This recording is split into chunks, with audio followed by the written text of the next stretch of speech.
yeah.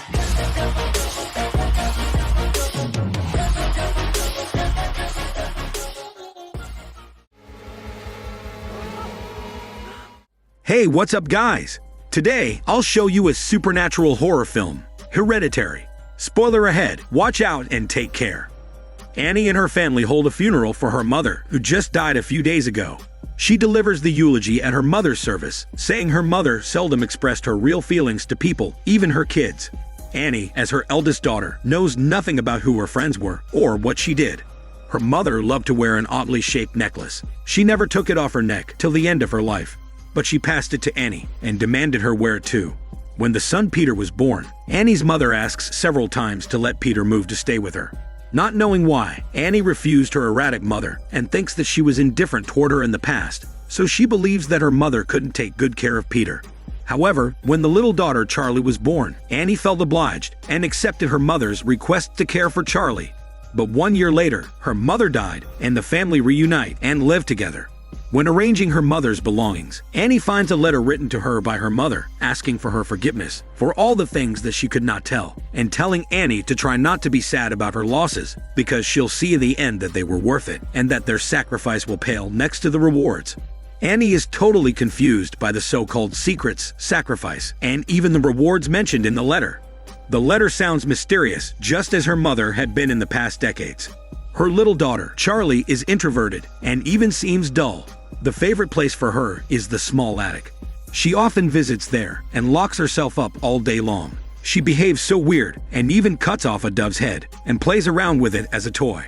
Someday, Charlie follows an odd beam of glowing light and comes into the treehouse. But after walking out of the treehouse, she wears an empty look, holding the dove's head. One evening, Annie tells her husband that she's going to see a movie. But she actually attends a grief support gathering where people release their grief and counsel one another. Time flies by. It seems the family's life returns to normal.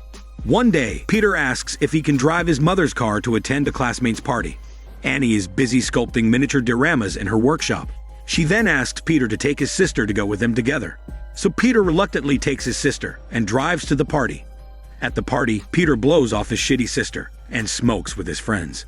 The introvert Charlie is left alone without anything to do. She takes some cake but ends up being allergic to some nut, causing her to suffocate. Charlie approaches her brother for help. Peter carries her to the car and rushes her to the hospital. On the way, Charlie tries to breathe some fresh air, so she sticks her head out of the window. But right at that time, Peter swerves to avoid a deer lying on the road, and the car hits a utility pole when he slams on the brakes. Shocked at what he has done, Peter tries several times, but still dares not see the rear mirror to check what happened to his sister. Instead, he drives home in a calm daze. The next day, Charlie's head is found on the road, full of crawling ants. Annie kneels on the floor and wails. Grief seizes the family again because of Charlie's tragic death. Feeling guilty, Peter can't forgive himself for his sister's death. When Annie feels better, she tells her husband that she's going to watch a movie. Actually, she drives to the grief support gathering again, but she turns around upon arrival. Before she can leave, a fellow group member, seemingly a warm-hearted woman, notices Annie and stops her for a talk. She asks how Annie has been doing since her mother's death. Knowing Annie's sobbing about the loss of her daughter, Warm-Hearted invites Annie for a drink. When Annie refuses her, Warm-Hearted confides to Annie about the loss of her own son and grandson, who died of drowning 4 months ago. Annie soon feels closer to the woman because of the similar misery. Warm-Hearted writes Annie her address and says she will always be available when Annie feels sad and lonely. Later, Annie cannot focus on her sculpting due to the incidents, so she follows the address and pays a visit to Warm-Hearted. When Annie comes in, she notices that the doormat has the same pattern as her mother's favorite. She feels genial and confides to Warm-Hearted, telling her she often sleepwalks.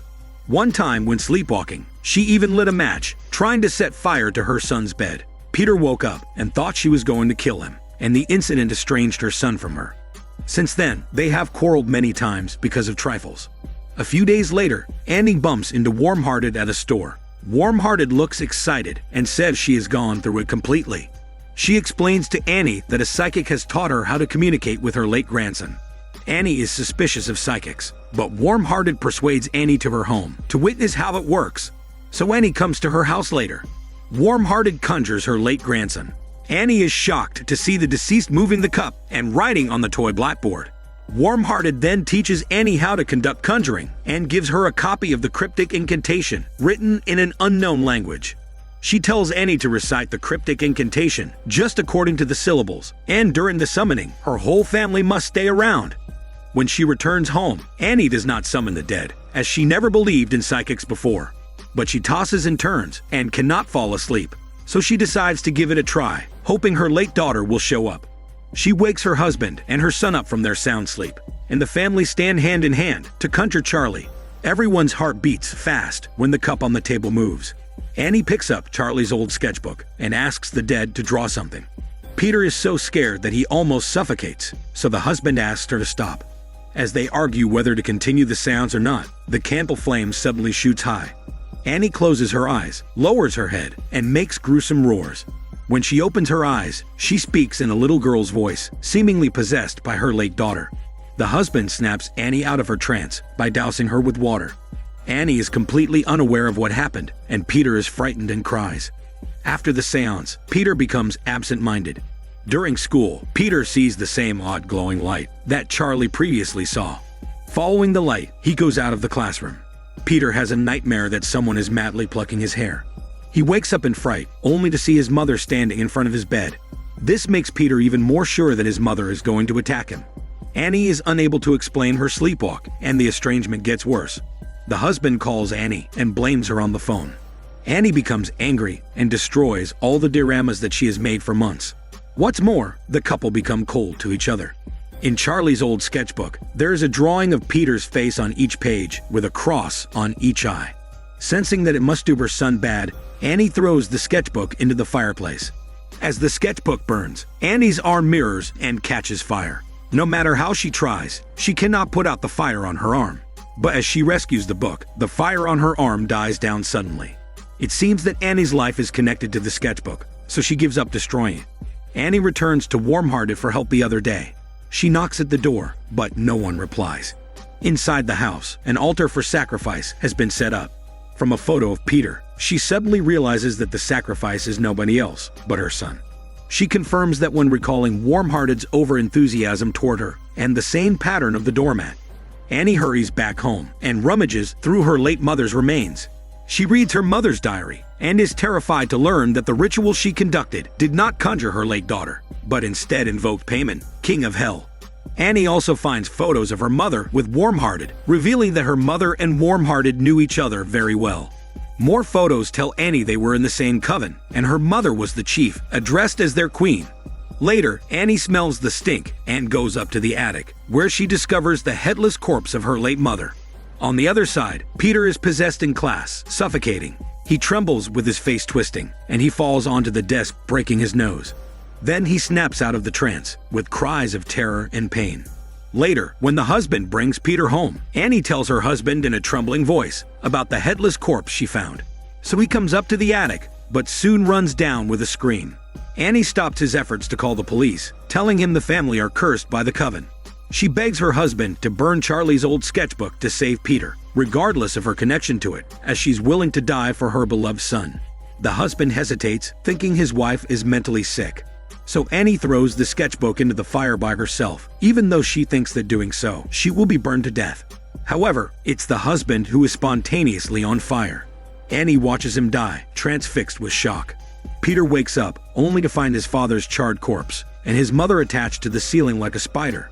What's more, a hormone-greasy guy stands by the door, shamelessly naked, without wearing any hormone bag. Annie jumps down from the ceiling and chases Peter madly. Peter runs to the attic and takes away the ladder. But when he looks up, he sees his mother hanged in the ceiling, and she's sawing her own neck off. Peter jumps out of the window in great horror. His head hits the ground, which knocks him out. He rises when the odd glowing light hovers around him. Peter wanders like a ghost and follows his mother's floating corpse into the treehouse, where a special ritual is performed. There he sees several headless corpses kneeling down. Behind them are an assembly of naked devil worshippers. The photo of Peter's grandmother is hanging on the wall. Apparently, she is their queen. It turns out they are the coven worshipping Paimon, and they are finding the next vessel for their god. So Peter is crowned by them. It's revealed that at first, Payman was attached to the daughter Charlie. But Charlie seems too weak for the possession, so they have to find a new vessel for Payman, who's in favor of a robust male. That's why the coven replaces her with Peter. The movie ends with the worshippers finishing their ritual and hailing their revived King of Hell. This is Daniel CC Movie Channel. Stay safe and enjoy your day.